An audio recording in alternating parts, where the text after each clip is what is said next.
পশ্চিম বর্ধমানের দুর্গাপুরে কয়েকজন সংখ্যালঘু গরু ব্যবসায়ীদের ওপর যে আক্রমণ চলেছিল, এরই মধ্যে শনিবার বিকেলে আক্রান্তদের সঙ্গে দেখা করতে দুর্গাপুরে পৌঁছন ভাঙড়ের বিধায়ক নওশাদ সিদ্দিকী। শনিবার দুর্গাপুরের জেমুয়া এলাকায় সেই আক্রান্ত পরিবারের সঙ্গে দেখা করলেন বিধায়ক নওশাদ সিদ্দিকী। তাদের পাশে থাকার আশ্বাস দেন নওশাদ সিদ্দিকী। দোষীদের অবিলম্বে গ্রেফতারের জন্য প্রশাসনকে 1 সপ্তাহ সময় দিয়েছে বলে জানান নওশাদ সিদ্দিকী।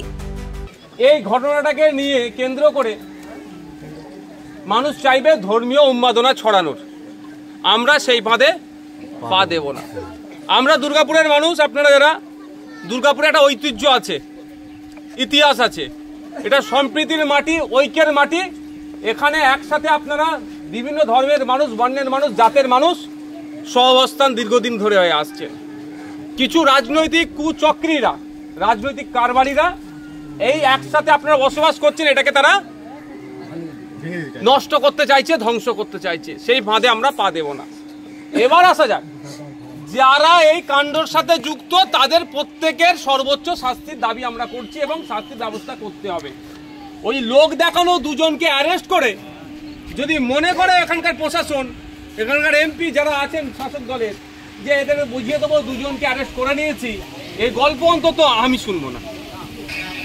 যারা যারা যুক্ত ছিল, ধর্মীয় বিদ্বেষ ছড়ানোর চেষ্টা করেছে, যারা ওখানে বিদ্বেষ ছড়িয়েছে, যাদের কথাতে দুটো জাতের মধ্যে লড়াই যে কোনো টাইম লেগে যেতে পারত, ধর্মীয় স্লোগান বলতে বাধ্য করেছে এবং অকথ্য ভাষায় গালিগালাজ করেছে, যা তুলে নোংরা ভাষায় কথা বলেছে, এখানে কথা বলে শুনলাম যারা আছে এখানে বললো যতটুকু, তাদের বিরুদ্ধে আমরা আমাদের লড়াই আইনত লড়াইটা প্রশাসনকে দিতে হবে। প্রশাসন যদি এর মধ্যে কারো কথা শুনে, সে শুভেন্দু অধিকারী হতে পারে, মমতা ব্যানার্জির কথা শুনে যদি ওই যে যাদের নামে ডাইরেক্ট নামগুলো শুনেছে, কি নাম, পারিজাত গাঙ্গুলি আর দীপক দাস, এফআইআর এ যাদের প্রথম দুজনের নাম আছে, তাদের দুজনের মনে হয় একজন এখনো গ্রেফতার, একজন হয়েছে আর একজন হয়নি। যার 1 নম্বরে নাম আছে হয়নি, হয়তো শুভেন্দু অধিকারী মমতা ব্যানার্জির মাধ্যমে ফোন করে বলেছে যে ওটা আমার আদরের ছেলে, ওকে গ্রেফতার করবে না, হয়তো গ্রেফতার করেনি।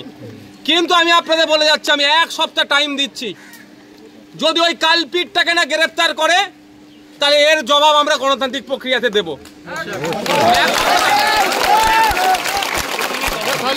আমি 1 সপ্তাহ জুড়ে টাইম দিচ্ছি, প্রশাসনকে সময় দিতে হবে। প্রশাসন আমাদের চাইবো আমরা, তারা ন্যায় করবে।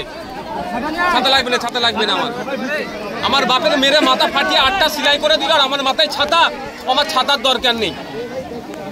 তা আমাদেরকে মাথায় রাখতে হবে, যারা ধর্মীয় উন্মাদনা ছড়িয়ে এলাকার মানুষকে উত্তপ্ত করার চেষ্টা করছে, এই সামাজিক ব্যাধিকে আমরা সমাজের সকল স্তরের মানুষকে নিয়ে প্রতিহত করব।